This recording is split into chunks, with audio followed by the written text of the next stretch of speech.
sometimes, especially in art, we are faced with the decision of, am I creating something now because I want it to look good and I want others to love it, or am I creating something that I truly love to do?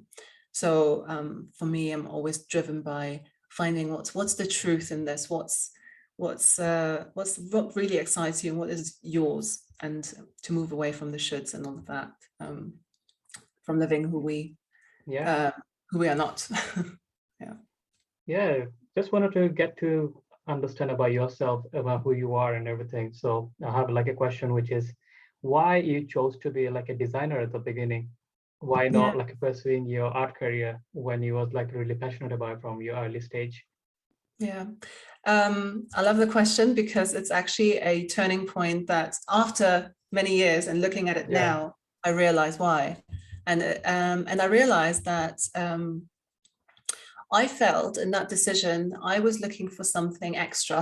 I was looking for, I needed to be more, I needed to add a skill in order to be of more value. That was, in hindsight now, looking back, what I was doing, because what I was natural in was art. I never had anything to do with fashion.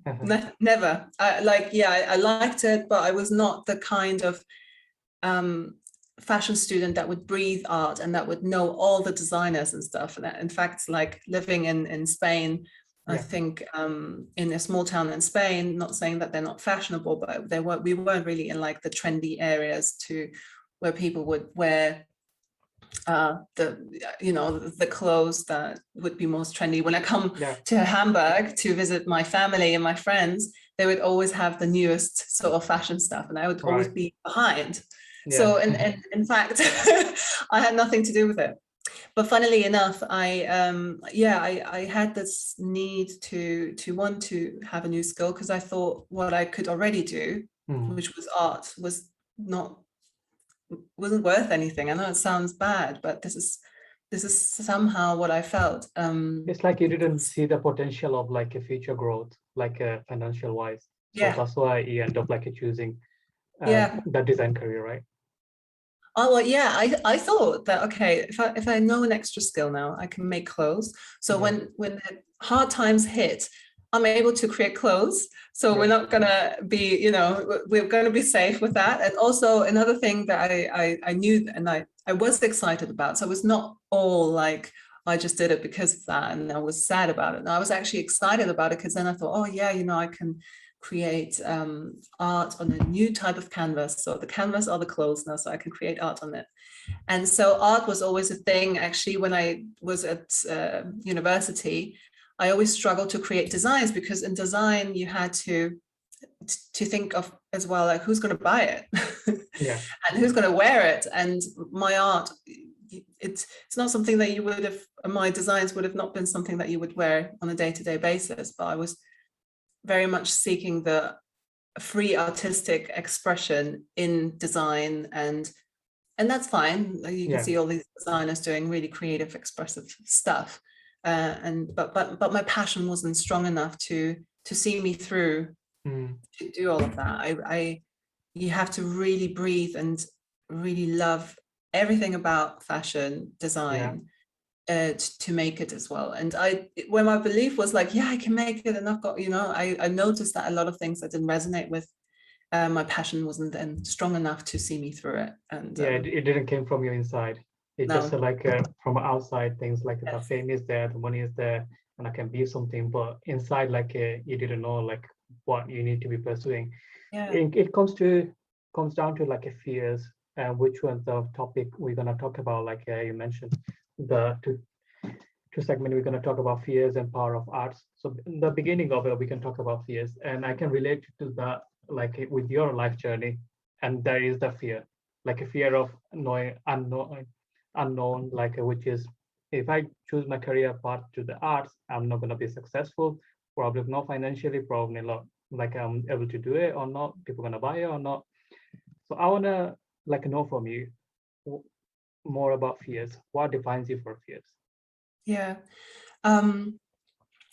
So I wanted to talk about fears because my life until and including the decisions I took back then that we just talked about were very much driven by fears. They were unconscious, of course, a lot, because it's not that I walked through my day to day being fearful and feeling constant physical fear, but we have underlying really strong fears that create decisions that we make because we don't want something to happen that subconsciously we might think might happen. For example, what I experienced then in some grand underlying sort of look at it would have been the fear of not being someone and not being loved. If we go really deep into that, I wanted to be seen, to acknowledged. And you know that's usually from family side. There was one particular family member that has had quite a power in pushing their views and expectations of how things should be. And where I thought I was quite free-spirited, I still subconsciously sort of like lived through those expectations, needing to be somebody, or you want to become somebody, don't you, kind of thing. And I had to almost decorate myself to like a family expectation, right?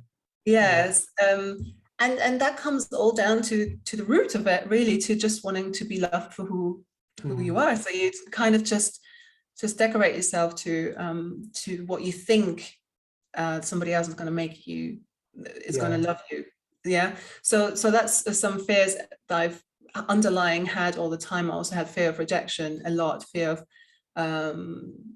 of visibility, and of course fears in many different ways, dealing with addictions. I don't know if I told you about this, but like in my childhood, my adolescence, I was getting quite involved into drugs as well. And to a certain point in my early 20s, where I was really hit by a moment where it was getting quite dramatic, where I had to really make a choice that thankfully I could make in some ways. There was a part of me, a consciousness of that helped me to make a decision that was good for me. But until then, I was driven by that fear. I wanted to run away from responsibility and all of that. But really, I was just scared to be myself, scared to really reveal who I am and show that, because that meant that I would